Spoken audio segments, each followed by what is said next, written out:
Welcome to the Unlock Your Block podcast, career empowerment with me, Robin Cartwright. Join me as I empower you to shine in your career, to up-level your life, and to go after your dreams. Let's talk.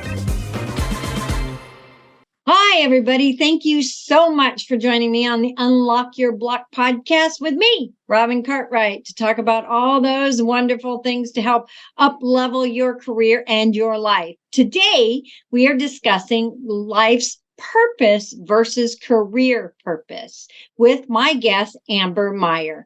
Using a unique blend of 20 years of experience in leadership and human resources with deep studies in the metaphysical, Amber now helps intuitives discover their soul purpose, awaken their intuitive gifts, and move past their blocks so they can fully claim their power. One of her deepest passions is teaching through the Akashic Records and Angel Certifications Program, the Akashic Angel Healing Academy, to support the development of powerful healers to be unleashed into the world. Amber has passion for helping individuals discover their soul purpose, awaken their unique gifts, and move past their blocks so they can fully embrace the power and purpose. Amber uses unique blend of intuitive life coaching with guidance and healing from your Akashic Records, angels, and soul to help take powerful steps forward to your soul path and quantum leaps in your personal healing and vision for your life. She also teaches others to access the magic of the Akashic Records and angel healing in the Akashic Angel Healing Academy, which that is how I know Amber. So Amber, welcome. Thank you so much for coming. Really appreciate it. Thanks for having me here, Robin. I am dying to get into this because it's, a passion of mine as well, the metaphysical world. But I wanted to kind of have you explain a little bit more about your career and how you got into this. You were in HR for a long time. How did you get into the metaphysical? Well, it really started out as a personal passion. I was looking for ways to really heal my life and my family's life. And through the whole process, it really helped me discover my own life and soul purpose, and realized that it gave me a really powerful avenue to help people with their life purpose even more. And you've probably felt this way for a long time too, being in HR and helping people with their careers and, their professional and leadership development, that you're really helping people grow and develop. And a lot of times you're helping them with their life purposes as well. And so those are some of the big things that got me into HR in the first place, is I really wanted to help people align with their purpose and grow. And then I found that that's really a lot of what I like to do in the metaphysical world too. I just felt that in the metaphysical side of things, it really helped me go deeper with people and help them really do some of the healing that ends up being necessary to step into their purpose. Awesome. Love it. Now, talk to me a little bit about this angel healing. What is angel healing? Well, angel healing is a non-denominational energy healing where you work with your angels and your spirit team to really do any sort of healing. It could be physical, mental, emotional, spiritual, and it really helps connect you to your intuition and the guidance of your angels and your spirit team. And the angels can help you with pretty much anything that you might ever need healing on. So you might work with healing energy in your aura, or your chakras. You might do relationship healing. You can work on things like soul retrievals. You can do inner child healing, and just that connection that you get with your angels can just be so healing too. To help you just really feel like you have support on your journey. Awesome. I love it. And then what about Akashic Records? Because I remember when I met you, it was like, I say, what? What are Akashic Records? If I were to name the Akashic Records, I would name them soul records. Like, it's just so much more intuitive, right? When I first ran across the Akashic Records too, that was like my response to it was like, Akashic Records? First of all, am I saying it right? And what is that? So the Akashic records are really like soul records. I like to think of them as an energetic recording of your soul's journey through every lifetime. A lot of people like to think about the Akashic records like the library of your soul. And so I find the Akashic records to be this absolute amazing tool to help you gain insight on your soul's purpose and really discover your soul gifts and get the guidance that's needed to be able to transform your life into your wildest dreams. It's just so cool. Yeah, I know. I've worked with you on them, and yeah, it's a great experience. So tell me a little bit. We talked about this kind of when you and I've talked about your career purpose versus your life purpose. So, are they the same? Are they different? You're more of the expert than I am. And so I'd love to hear what you think on life's purpose. Absolutely. This is it's such a fun question. The number one question that I get in any of the Akashic Records coaching and readings that I do is, what is my soul or my life purpose? And I've learned a lot over thousands and thousands of readings. And one is that our guides like to describe our soul purpose in two different ways. There's this part that they consider more like our personal soul purpose, and that includes all the different experiences that your soul wants to have in each lifetime. And so that might be playing with old passions, trying new things, different lessons, and wisdom that your soul is trying to learn, that sort of thing. But then there's also what I like to call light worker purpose, but it's really like the bigger reason that you're here, the reason that you're here in service to others, and how you're really meant to help others on your path. So usually when people are like, I know there's something bigger out there for me, I can just feel it, I'm meant to make an impact. That's what they're talking about, is their light worker purpose. And there can be a lot of similarities between your soul's or your life purpose and your career, but they're actually not the same. So a lot of people, when they're asking about their soul purpose, they're really asking, what career should I have? Which are two different questions. And so there's your soul purpose is much broader than your career.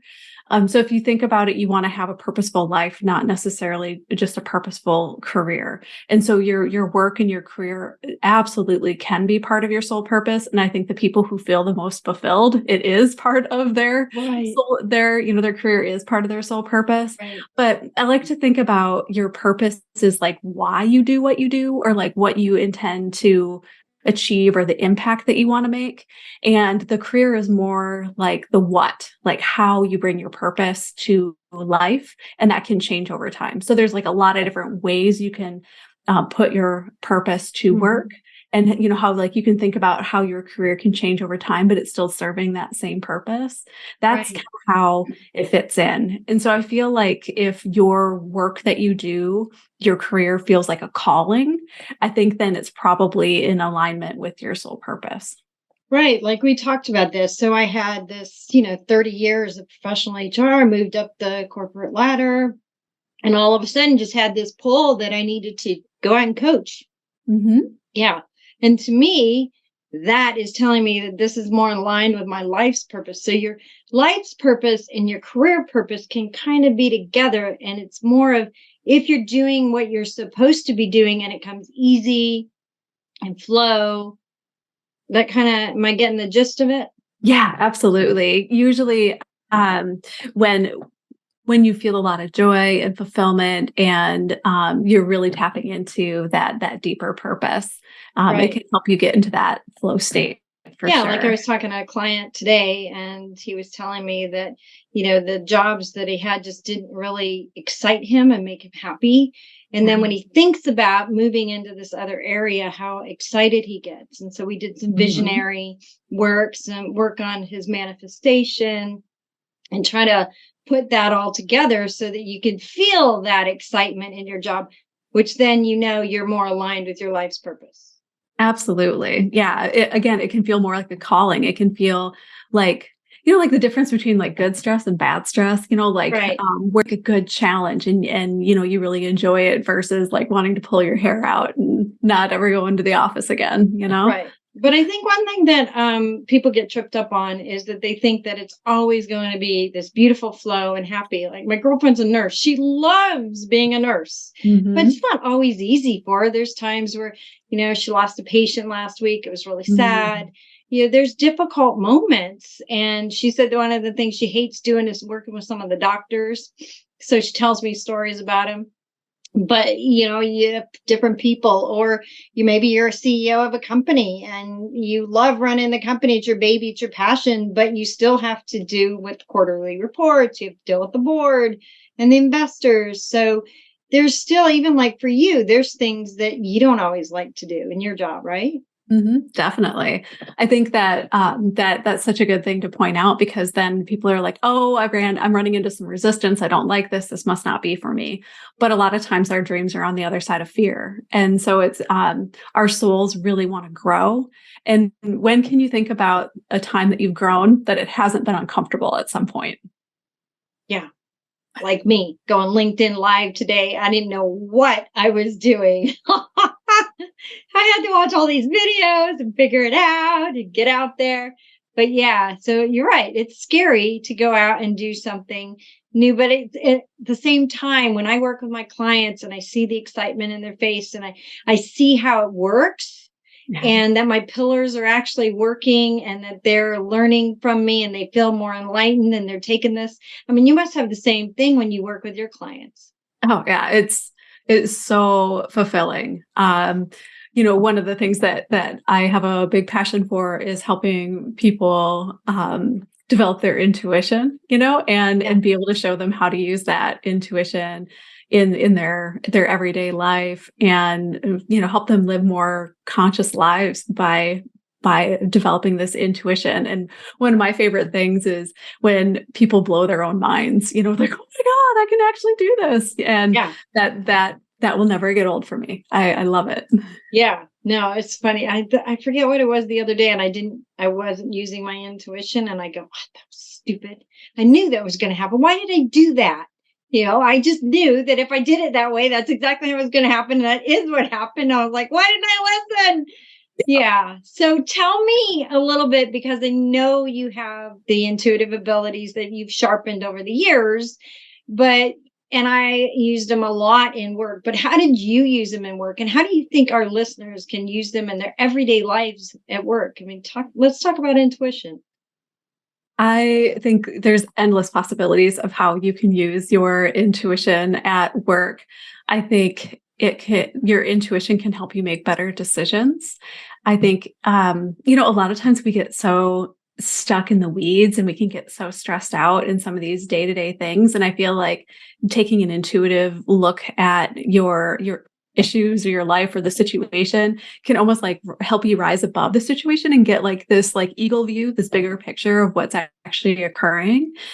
So then I think it really can help your stress level is what I found too. I think it can, with helping you make better decisions, I feel like your intuition can almost give you like a roadmap of sorts and better direction. I think it really helps a lot with understanding other people you work with and really improving your relationships. Because I think it helps you really better emphasize like with what people are going through, and how you can better support them, how you can better communicate with them. But then in general too, I think what we're talking about, life purpose, soul purpose, I think it just really can help you get on that path, no matter if it's in your personal life or at work. Yeah, because there's a lot of people in their careers, they're just miserable. Mhm. But they don't know how to get out of it. They don't know which way to go. And then I've seen that they're not following their hearts. They're not following what they want to do. So they're miserable, Mhm. but Yeah. they're so afraid. And then you get the other side of it where they go and oh, this is my life purpose. And they just quit their job and go off and do something totally crazy. And I'm like, wait a minute. No, no, no, no, no, no. Come back, come back. Let's kind of figure out how you can live in today's world, make the money you need to make to pay your bills, and be able to do your life purpose all in one. Do you run into that?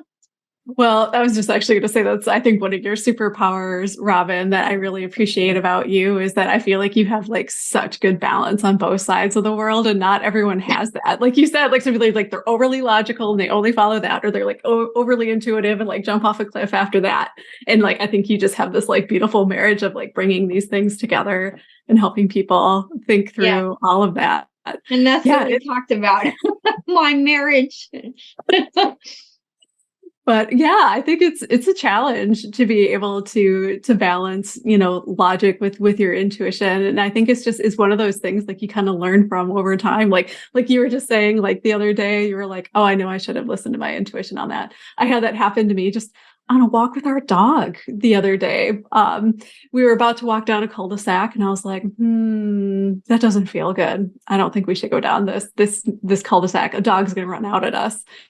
And I was like, oh, that's just my worry, because my dog's pretty reactive to other dogs. Within 10 seconds, the dog ran out to us. That's kind of, yeah, that's, I can't remember exactly what it was about, but I remember being in the bedroom going, that was so stupid. Why did I do that? That was just a dumb thing to do. Yeah, exactly. Then, yeah. Mhm. Yeah. Yeah. So, you know, just intuition's not always logical. I mean, Right. one of the things I thought of, like, I was in meetings all the time and I gave presentations all the time. I'm sure you did that a lot. And, you know, a lot of your listeners do the same thing. Like, can you imagine how awesome it would be if you could tell what everyone was feeling in the moment? So you could like shift or change things as you go. I think that's Right. part of like the fun of intuition, is that you really can like intuitively tap into that too. Yeah. I remember being working as the head of talent, and a VP would come up and say, okay, this is what we're doing, and we need to do all this, and this is how our hiring plan. And I looked at him and I went, yeah, okay. And I walked away thinking, yeah, that's not happening. I just knew that wasn't going to happen. And then 3 weeks later, he'd come back and say, oh, well, Robin, we had to change our hiring plan, so we're doing this now. Yeah, that's what I thought. Yep. So Helps you prioritize. yeah, there were times I could get those hits, and I just knew, don't focus 100% on that project because that's not going to happen. Focus on this project. But it's really hard to listen to your intuition when you're got all that worry and angst in your head all the time. Yeah. Yeah, it definitely can be. And I think that that's one of the biggest things that I find that keeps people from really feeling like they are tapping into their intuition, is just that overactive mind, overactive worrying, not being really present in the moment. And so that's part of how you learn to listen to your intuition, is you have to learn to be more present with yourself. And that can be difficult because we've learned not to do that for most of our lives. So this world that we live in is so different compared to the metaphysical world, right? Mhm. Because we're logic thinkers. It's the frontal brain, it's go, go, go. I don't know most who's listening, but in the United States, especially, it's go, go, go, Yeah. and grind to the metal. We just work ourselves. So in that, and you're trying to figure out your life's purpose and your career, and you're trying to be happy. And I know that a lot of the younger generation are definitely working on this. They're trying Mhm. really hard to have more of that balance with your life purpose and your career purpose, and using your intuition. So, what recommendation would you have to our listeners about how they can pursue their life purpose, figure it out, move into their intuitive abilities? Yeah. There's so many different things. I think one is, if you're really interested in learning about your life's purpose, learn how to tune into your intuition, and anything that you can do, I would go for that. And there's thousands of ways to do that. There's not just one approach, but if you see an online class that looks interesting, or a book that catches your interest, go there. A lot of times that's actually how your intuition works, is it's like almost like this little sprinkling of breadcrumbs that you Yeah. follow that leads you to one place to another. And like, if I look back at my journey, at the little breadcrumbs that I followed, for this last decade or so, it's kind of crazy to look back to see where it's taken me, just Right. from like listening to that intuition, going, yeah, I'm interested in that. Let me try that out. And so the other thing I would suggest is try to bring in the mentality of curiosity and play. That really helps open up your intuition as well. And so many of us are so taught to really focus on that logic, and it's really about balance. It's not about throwing logic out, throwing your left brain out. It's about being able to bring both and together, so intuition and logic, left brain and right brain, feelings and thinking, so it's really about being able to bring all of that in together. So I think the more you focus on developing your intuition, the more you're also going to discover more about your life purpose, because it's going to lead you on that path. The other thing is like, just really pay attention to what lights you up. I remember at one point in my career, I was in this important fork in the road where I was trying to decide if I was going to go into higher levels of operations management, or if I wanted to go more down the HR and organizational development side of things.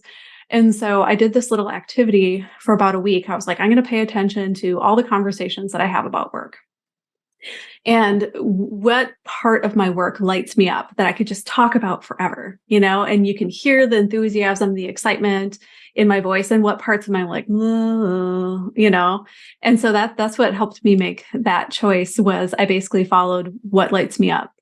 So the more you can really pay attention to what lights you up and follow that path and go for more of that, that's going to help you really discover your life's purpose too. Yeah, no, well said, well said. So do you have anything you'd like to share with the listeners about your business and what you do and how they can reach out to you? Yeah, I'm the founder of the Akashic Angel Healing Academy, and really the big things that people learn in the academy is how to develop and listen to their intuition through the Akashic records and the angels, and that really helps you discover your soul purpose and really all of those things that get in the way of you doing it. Once, like you said, like, going on this journey to discover your life purpose isn't always an easy one. Like, a lot of resistance comes up, and you really have to like push yourself and grow in different ways. You have to get out of your comfort zone. And so that's where a lot of the healing comes in. So you can work through those things. So I do have, if I'm able to, when you share this podcast, provide a link. I do have a free guide that I channeled from the Akashic records. It's called What Kind of Light Worker Are You? But really what it is it helps you discover what your soul purpose is and your gifts. And so it's a really fun place to start to look at what that higher purpose is and how you can learn to start to apply that purpose and those gifts into a variety of different careers. And folks, it's where I started. So yeah, I loved it. So it's a beautiful guide. Yes. And what's your website that we can share? I mean, I've got it saved on my computer, but you can share it here. It is ambermaier.com. So AMBERMAIER.com. And it will be in the show notes so everybody can learn. If you want to kind of find out a little bit more about your soul purpose and get a little creative, you can go online and go through Amber's guide, and it's fantastic, the little worksheet. So Amber, thank you so much for being here. I know we're going to do this again, because this is one of those topics that just I keep getting over and over and over with people. So thank you very much. Thank you so much for having me on, Robin.